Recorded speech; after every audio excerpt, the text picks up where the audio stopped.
Welcome everybody to another episode of Seeing the Unseen, a pro-life podcast that wants to change hearts and deepen mindsets, as the pro-life topic is something very deep and rooted in truth.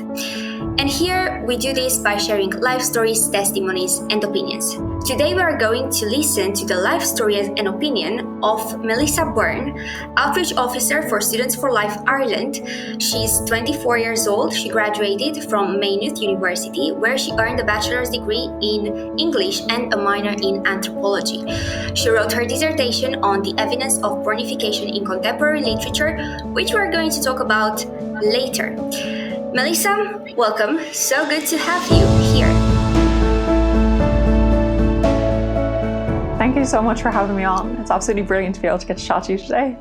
Amazing. So we have a lot to discuss, but we have to start from somewhere. And usually the first question I'm asking all the people I'm interviewing is about their life story, more specifically their pro-life story. Have you always been pro-life? How was it for you? So I think it's easy enough for me to say that I kind of have always been pro-life, in the sense that my family and people that I was kind of around growing up would have been pro-life, and they were quite actively involved. But I think everybody kind of gets to that point in their life where I think, you either start to sort of de-identify or imitate your parents or the person who's kind of responsible for your upbringing. And I think I kind of got to that stage in my early teens where I started to kind of think, what does this actually mean to me? What do I think about it? And the more I sort of delved into the issue and kind of began to examine exactly what abortion was and sort of the impact I thought it had on society, particularly in countries like America, it became something that I felt more passionate about and something that I think I wanted to be more involved in a very sort of active way. So I can say that I've been pro-life for basically my entire life, but I think in a more personal sense, it probably became, I think, deeper and more entrenched when I was probably around the ages 14, 15, 16, that kind of stage, moving through exams and then up into college. And in college, even more so, because I was, like you said when you introduced me, I was studying English, and it's a area that is quite dominated by a particular sort of ideology. And I don't mean to say that in the sense that there isn't a lot of wonderful and fantastic things that come out of it, but it's just that you do encounter, I had several modules where the main idea of it on literary theory was specifically focused on abortion as a positive thing, and as a positive thing in the context of sort of feminism and female liberation. So that, for me, especially talking to other classmates, I was like, yeah, this is something that I feel extremely passionate about. And in particular with the referendum in 2018 as well, I would have actively involved in campaigning against that, in campaigning against repealing it. Mm-hmm. How old were you in 2018 when the referendum was? So in 2018, I was 18. So It was actually my first time voting on something. So it was a very, it was it was a momentous thing for me anyway. And I felt very excited about the fact that, my first time voting was going to be to vote in favor of keeping something, to vote in favor of keeping the Eighth Amendment. So it was very kind of special, I guess, at the time. But yeah, so I would have been 18, and then 18 in kind of the run up, we probably, I think, active campaigning and sort of canvassing and stuff and street outreach, we were definitely doing it maybe a year or 2 years before, but probably in the lead up to it, it was quite intense in just the specific year leading up to the referendum. Mm-hmm. Wow. So your first vote was a vote for life, which is wonderful. Yeah, no, it's a really nice, it's a very nice kind of story to have. Obviously the outcome wasn't what we wanted, but definitely going in there. And I remember being really nervous because I was thinking to myself, what if I accidentally vote? What if I accidentally vote for the wrong thing? And my parents, my friends, they were like, you're not going to vote for the wrong thing. You just need to use your eyes and read, and you'll see what you do. But going in, I was like, okay, remember, we're voting to keep the Eighth Amendment, we're voting to keep it. So it was a little bit nerve-wracking, but also it was quite exciting being able to go into, like you said, vote for life. I don't know, it's almost like a novelty. You have your ballot and your piece of paper and you're kind of going through it. So, but yeah, no, it was really incredible to be able to vote for it. Yeah. So, what does being pro-life mean to you? Why was it so nerve-wracking after all? Besides being nervous, what does being pro-life mean to you? Why is it so important to you?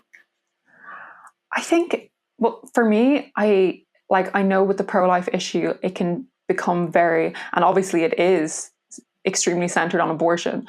But when I talk about being pro-life, for me, it means having like a consistent life affirming approach to life. And that's to all aspects of sort of like society, our community, social policies, that we're ensuring that each person is being viewed as someone who has intrinsic value and worth. And that's then reflected in sort of how we, how we deal with issues in our society, how we treat people. And so I think sometimes maybe there is a misconception, and it could be warranted or not. Like, I'm not going to go into that, but that being pro-life means that you simply oppose abortion, and that's kind of it. And I think sometimes, definitely in the past, I did make the mistake of being too much like, we're against abortion, it's a terrible thing, which it is. But I think we also need to make sure that we're coming forward with suggestions for life affirming things, for things that actually encourage people to keep their baby, things that encourage women to proceed with having their child. So yeah, for me, that's it. It's not just something that's specifically for the issue of abortion. It's something that kind of encompasses, I would say, almost every aspect of my life, basically. Oh, I'm so happy you said this. And I totally agree with you. I think it's so important to make the distinction between being anti abortion and pro life, because these are two separate things. Being pro-life is so much more. Actually, you support the woman and the child. You don't just condemn abortion or just say abortion is wrong or don't have an abortion, but you actually support women to keep their children, to raise their children, and then you have this view that life is valuable afterwards. So you're not just focused that at that moment, the moment of birth. You actually practically in your actions, your actions are influenced by this perspective, being pro-life and valuing all forms of life and people in all their development stages. Yeah, so thank you for that. That's an extremely important point you brought up. Now let's talk about Students for Life Ireland. I know you're an outreach officer there. What are you doing concretely? It's a great question. So Students for Life, we're basically an organization that our primary focus is to engage students and to kind of encourage them to participate in pro-life activism, like specifically on campus. But for us, it kind of means in the broader context of their lives as well. That it becomes something that they not only feel a need to talk about, but they kind of want to talk about with their peers or their friends or family. That it's something that they bring up. On a practical level, one of the main things we're doing, and what I'm doing in the next coming month as well, is we go into universities and we meet with students who are willing. That's another great thing, is there are a lot of students in Ireland who are very up for having people come in to give talks, to lead workshops. And we talk to them about what the pro-life issue is, what's currently happening regarding abortion in the country, and how they can actually have an impact in a very sort of practical way. So that could be equipping them with sort of the tools they need to have conversations about abortion. Some people want to talk about it, but they feel like, I don't necessarily know how to talk about this in sort of an empathetic and kind way. Because, as we have abortion in the country for longer and longer, there's going to be more people who are personally impacted by it. And I think it's something that students feel maybe a bit nervous about, because you don't want to start a conversation and you don't know where that person's coming from.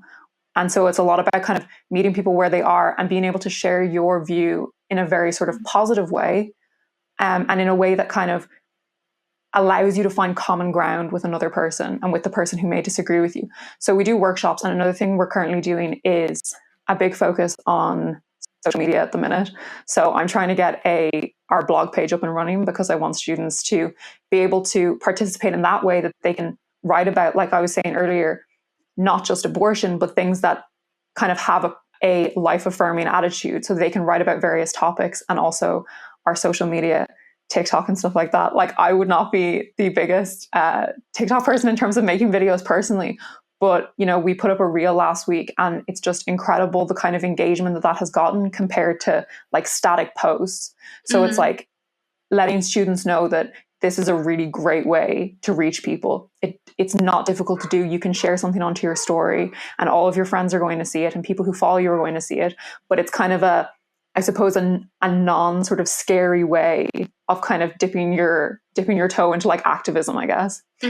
So yeah, and the main thing we're kind of focused on is doing workshops and also getting charity initiatives up and running because, again, like I said, we don't just want to be a group that's, we don't want this, the way things are going in the country is terrible, sort of complaining. It's like we want to be a group that is involved in promoting better alternatives and also supporting charities that are providing, support to people who have disabilities, to mothers, to parents.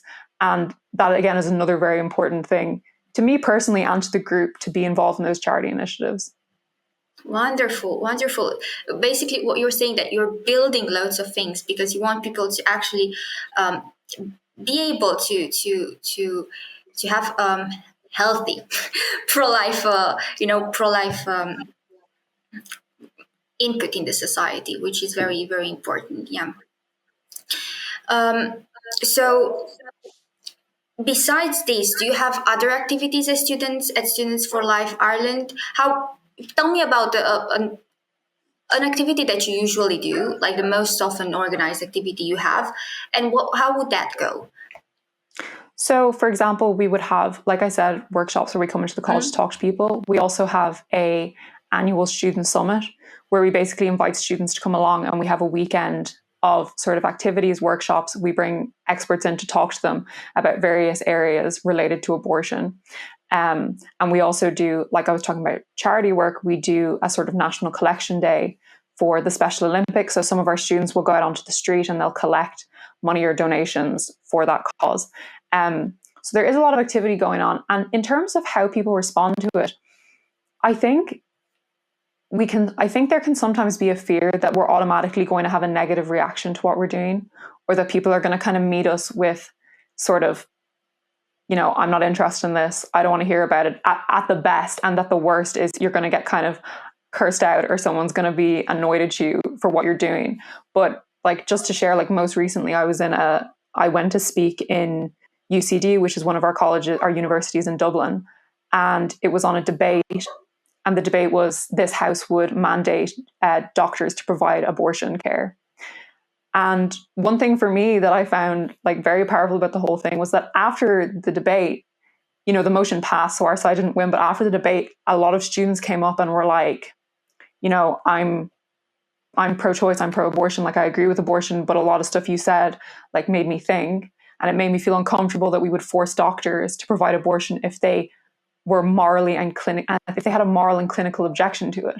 So I think while the response can sometimes be, and can definitely be sort of, aggressive or negative, there are a lot of students who want to engage on the topic and who maybe aren't actually as sort of cemented in their position. They are open and willing to change their mind.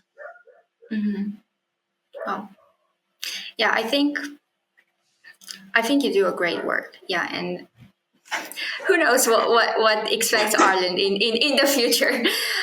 Yeah, because I actually want now to talk about a topic that we briefly discussed in the beginning.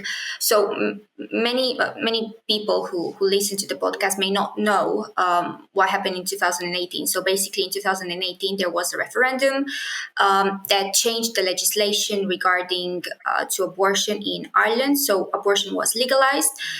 Can you walk us a little bit through the recent history of abortion? Let's start with the first thing. How were things before 2018 and what changed in 2018? Yeah, so basically here in Ireland, we had the Eighth Amendment, and the referendum in 2018 was to ultimately keep or repeal that amendment.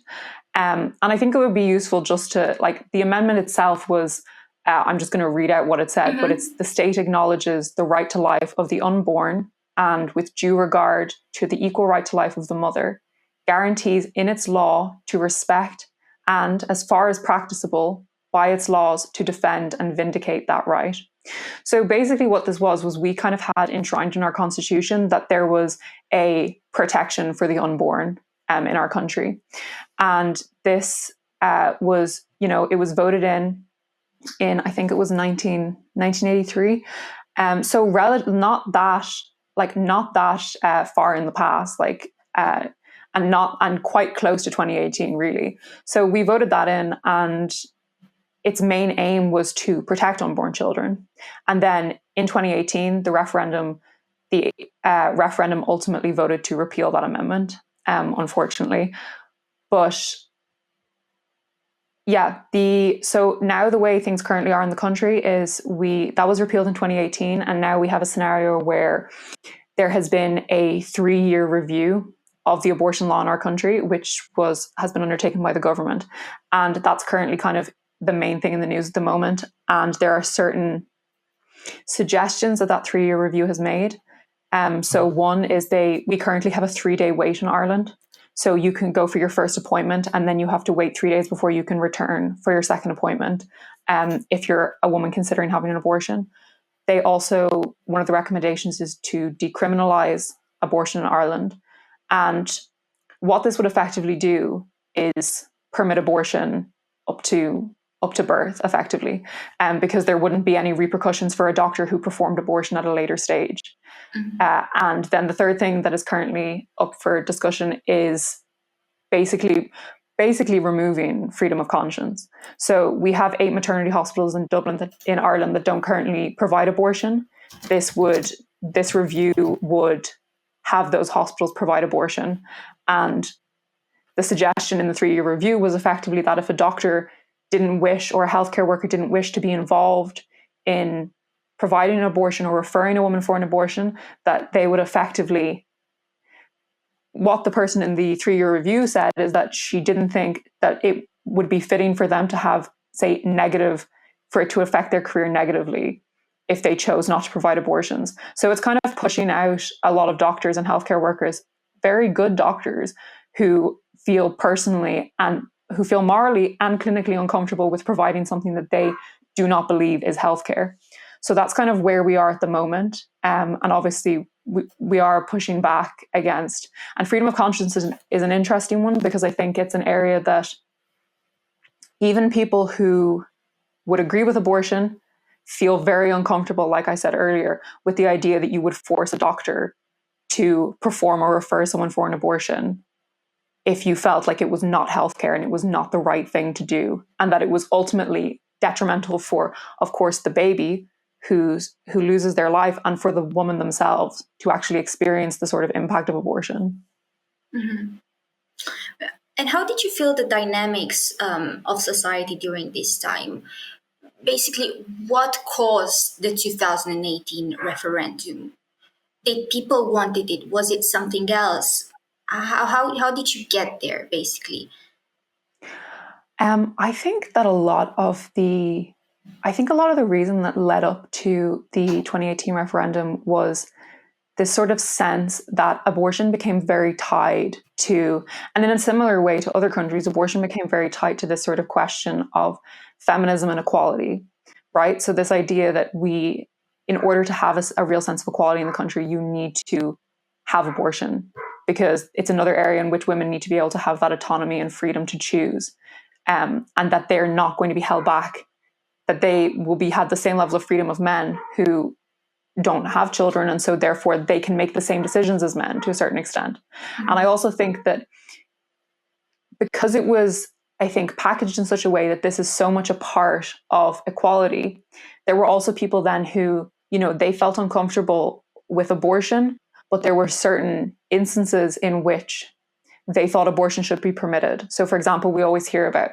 in horrible situations of rape or incest. And so some people felt very uncomfortable with the fact that, abortion isn't legal in these circumstances. And one other issue that I think came up during the referendum was that, sorry, I'm just losing my train of thought there. Another issue that came up, so there was, people also thought, now, I'm hoping it'll come back to me, but there was another point there that I was going to make regarding the referendum. But yeah, I think those two were fairly were fairly big ones. And I think it was definitely something that we encountered going around door to door talking to people, was that they would bring up stuff like, women should be able to be free to choose. And that also, I wouldn't want my daughter, my friend, my sister to have to go through and continue their pregnancy if they're in one of these extremely, extremely horrible situations. There's no getting around that they are, very traumatic scenarios for women to be in. But I think that was a big push towards repealing the Eighth Amendment. Mm-hmm. Yeah. And during the campaigns, do you remember how was the atmosphere, like how intense were they? Because I lived in Ireland for 1 year, and it was exactly the year when the campaigns took place. And I was living in Cork, and I remember walking with my mom in the city center, and there was full of people with flyers, pro-life, pro-choice, both. And I remember walking with my mom, and a pro-choicer came to me and gave me a flyer. I cannot remember what he told me, but I know he gave me the flyer. I read it in like 2 seconds, and I think I said, "No thanks, I'm on the other side," or something like that. And I gave it back to him. But I remember there were loads of posters all over the city, and the city center was full of people. I really remember one moment like that. So how intense were the campaigns? I think to some extent, I think the very nature of the abortion debate is always going to be something that there's a level of sort of tension, just because it is such a sort of emotive issue. And regardless of which side you're on, I think people tend to feel very passionately one way or the other. So I think in general, it's quite a tense, it can be quite a sort of tense subject to navigate. Regarding the actual referendum and the lead up to it and the campaigning, it was a very mixed bag. I was going around door to door in my own local area, which is Kildare, and I was also going around in Dublin. And you would encounter people who, completely disagreed with you, didn't want to hear from you, and at times could be borderline abusive in the way that they interacted with you. But at the same time, you also met people who were undecided and who didn't necessarily agree with you, but still wanted to chat and discuss and kind of tease out the issue, I guess. So I definitely think there was a sort of tense environment, but there were also moments, like one thing I specifically remember is I had been out doing street canvassing in Dublin, so on Grafton Street, and we had these sort of jumpers, and we had ones that said "Love Both." And I remember I was meant to be meeting up with a friend afterwards to get a drink, and I went to meet them, and they were wearing a repeal jumper, and just completely like, it wasn't planned or intentional, but they had been out for the day and I had been out canvassing. We were wearing different things. And when we saw each other, we just kind of like burst out laughing, because it's so important to remember that on both sides of this, there's people who their perspective and their opinion, it's grounded in something. Like they have a specific reason for believing that. And we were still able to, now we got into a lot of debates and arguments over abortion, but we were still always able to maintain that sort of like civil discourse. And I think in a lot of ways it was good that that civil discourse was able to maintain open between friends and families. At the same time, though, I know people who the abortion issue for them was like a very sort of divisive thing, and that it kind of led to a lot of sort of arguments or fallouts. And I think at the time we definitely felt quite difficult, in the sense that I think the pro-life position wasn't always represented in a fair or equal way, particularly in the media. So you kind of felt like it was an uphill battle, because you were also dealing with the fact that people were constantly hearing about abortion from a very specific perspective and narrative, and that we didn't necessarily have the same airtime, or the same sort of, people weren't hearing our message to the same extent. But yeah, I think it was tense, but also there were a lot of sort of worthwhile conversations and moments that came out of it. Yeah. I would say two things here. First, the civil discourse is essential in order to change things and be able to build things. Just fighting over this will not, and a polarized society will not solve this issue in any way.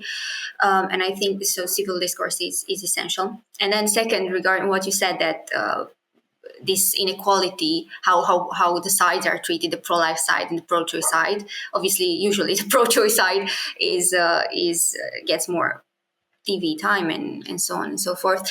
So this is a shout out to people to support pro-life organizations, because we basically we live because other people are supporting us with donations, with other kinds of support. So yeah. Do you know a reason why people maybe didn't vote in the referendum? Because I looked a little bit at the statistics. Most people voted in the referendum from Ireland, but not all of them. Why do you think some did not go to vote? Yeah, regards not people not voting. I think as well a lot of that came down to people feeling very divided on the issue. And I think people themselves even had a sort of like, I'm going to say like almost like a cognitive disconnect in their brain, where, because it was very much like we met people on the doors who, like I said, they didn't agree with abortion. They didn't think it was a good thing. They didn't think it was a positive thing. But it was when you started bringing up those hard cases that those same people were like, I just couldn't vote. I couldn't vote against. I couldn't vote against repealing the Eighth Amendment, and I couldn't vote in favor of keeping it because of this sort of pull to both sides, where people didn't really feel completely sure of what their position was. And I know like people who agreed with abortion, not necessarily for themselves, but they didn't want to prevent other people from getting abortion, but they still felt uncomfortable with the idea that they would be involved in repealing the Eighth Amendment. So there definitely was an element of that where people didn't necessarily want to be directly involved. And also people who I think didn't agree with abortion, but just didn't have that sort of strong push or urge to be like, yeah, we need to keep this. This is something that needs to stay in our constitution.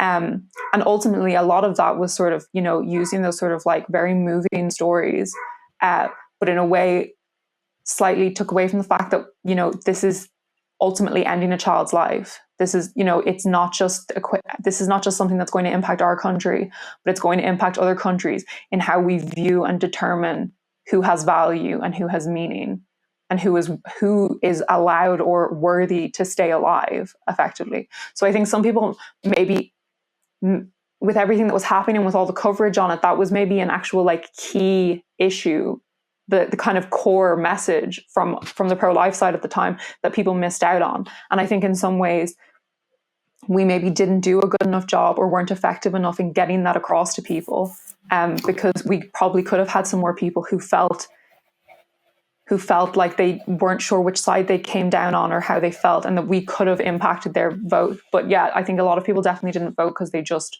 weren't sure on which side they wanted to vote for. Yeah. Yeah, I would understand this reason. At the same time, without condemning the people who did not vote, I think it's important to point out for the people who are listening that staying away from this issue and not saying something on it doesn't mean that you're neutral. It does not mean this. It just means that you're silently encouraging abortion, basically, because not opposing evil and doing the right thing, because opposing evil is not enough. You have to do the right thing.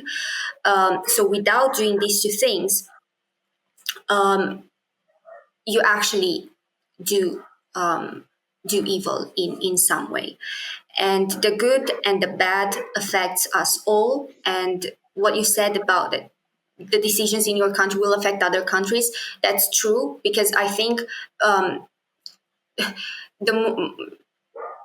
as countries do more good things, I think other countries and other cultures will see the impact of those good decisions in that country and will look at them as an example. If they just see around them country who take negative or bad decisions, and not having a good example of a country who takes good decisions, they'll just say, well, this is what we have, this is what we see, we'll do this because we don't have another, when you don't have the courage to do the right thing, you won't be an example for others to follow you. So you have to be brave and take that step of courage, basically, and do the right thing in order to for others to see what the impact of that good can bring. Otherwise, there's no solution. So yeah, I completely agree with you. I think as well it was quite like poignant after the fact for us seeing, Ireland and seeing, because for example, we had like one of the best like maternal death rates in Ireland. Like we had really good healthcare for women, especially for pregnant women. And so I think it was quite difficult, I think, even seeing news stories being circulated, because not having that courage to come forward and be vocal about, how important it is to be pro-life, in turn leads to a scenario in which, newspapers were being circulated in sort of in America, in the UK, about, Ireland votes to repeal the Eighth Amendment, like a momentous day for choice and women's equality. And so it was one of those things where it was like, if there was something else I could have done, if there was other work that I could have done. And I wonder, were there people who felt like maybe I could have done slightly more? I could have spoken out more. I could have talked to that colleague, that friend who hadn't made up their mind. So I think you're absolutely right. Like we need to have courage to actually speak out and share that with people, because otherwise we're just standing by and letting abortion continue to be sort of a scourge on our society. Yeah. I know this wasn't a planned question, but as you were talking, it just came to me, and I think you might know it. What support policies do you have in Ireland for pregnant women? Sorry, support policies, is it? Yeah. So basically, yeah. So from a government, so from the perspective of the government, what's our policies? Exactly. Mm-hmm. So we would have things like, for example, we have like lone parent benefit. We also have child benefit and that's for paid to parents for each child that they have. We definitely have, I think, a lack of kind of things that encourage women to keep their children, keep their baby. And I think a lot of that, we do have charity organizations, and we have groups like Community Connect who, provide, and St. Vincent de Paul, who are great at providing sort of like practical assistance, like clothing, baby formula, high chairs. But like I said, those are charity groups.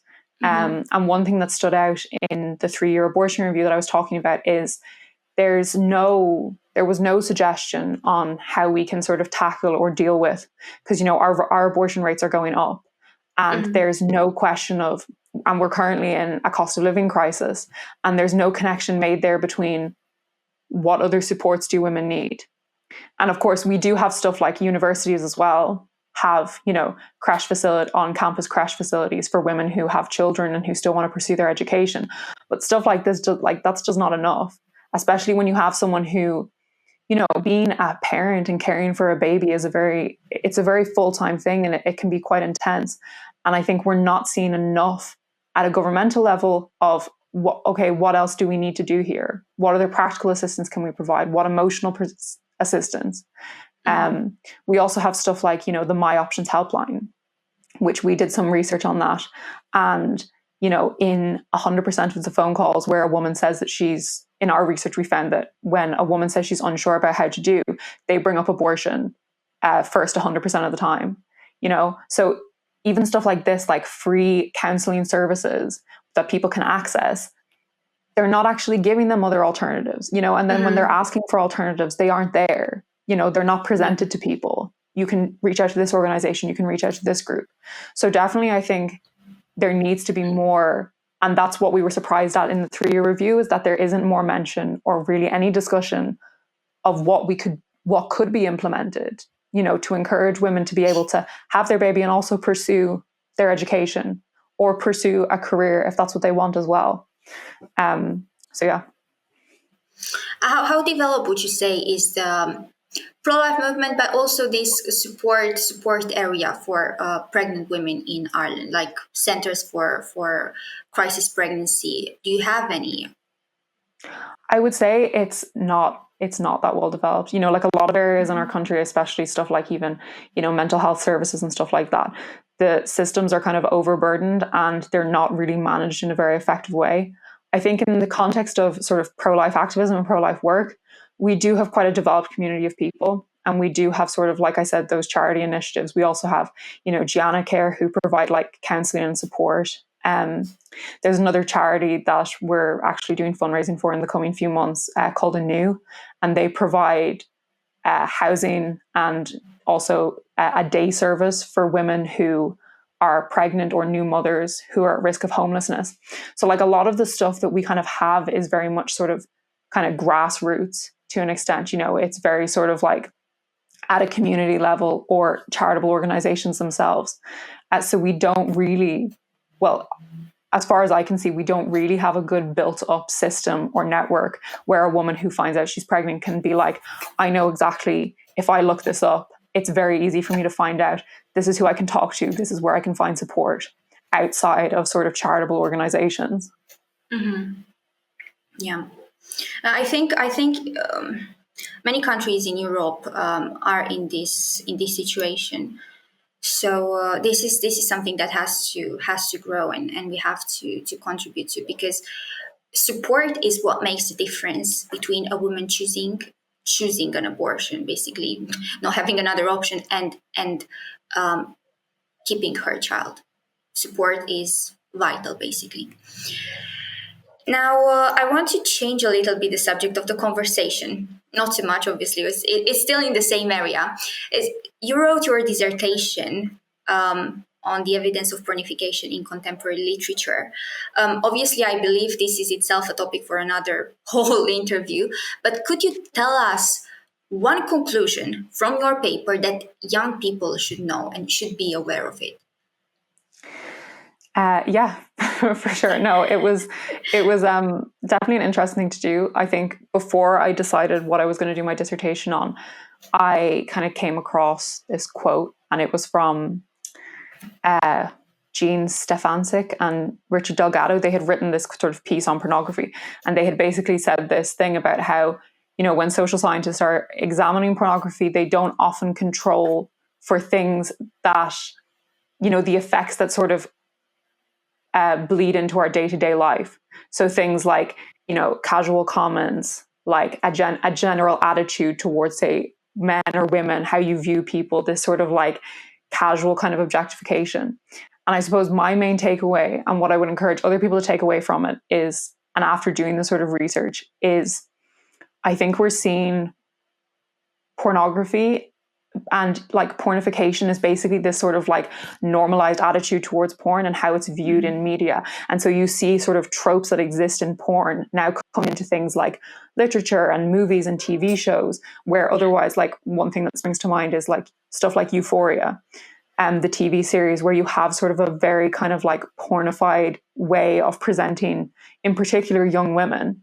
And I don't know, it definitely in a global context, but in Ireland specifically, we're seeing sort of porn being suggested as a means to sort of further sex education, and that this is a good way to sort of present, sex to young people and to adolescents. And I think one thing that stands out to be that I think people should take away is a study that they did on, and I think as well it's important as people talk about studies, it's very easy to find something that to find a study that supports your perspective. But Gail Deans, who talks a lot about pornography, she is a sociologist, and she talks about you need to go with the weight of the evidence. Okay, so there is a large amount of evidence suggesting that pornography is not the best thing for a developing teenage mind. And the thing that they found was that for a first-time user accessing popular porn pages, 1 in 8, so 12% of the videos that they're shown on the homepage depict or describe sexual acts that constitute sexual violence. So this is a first-time user, you're an adolescent, you're going to a homepage, you're going to this, porn homepage, and you're seeing sexual violence. And so that, for me, in 1 of 8 of the video titles shown. So I think the main thing we need to take away from this is that we need to recognize that, and again, like I said, having that consistent ethos. For me, and my position on it is that I think pornography is ultimately, no matter what, aside from any other effects, you are always going to be objectifying and, in a lot of situations, degrading another person. And that people need to take that sort of all-encompassing view to realize that if we think that each person has intrinsic value and worth, is this how people should be depicted? Should we consume media that encourages us to objectify and degrade other people? And even worse than that, that encourages the sort of use of violence, particularly towards women. So that would be like my definitely the main takeaway I sort of had from the research that I did and when I finished writing my dissertation. Absolutely, thank you. That's wonderful. In the end, I would like you to just tell the audience, especially the young people who are watching, what's your message for them? What would you like to tell them directly?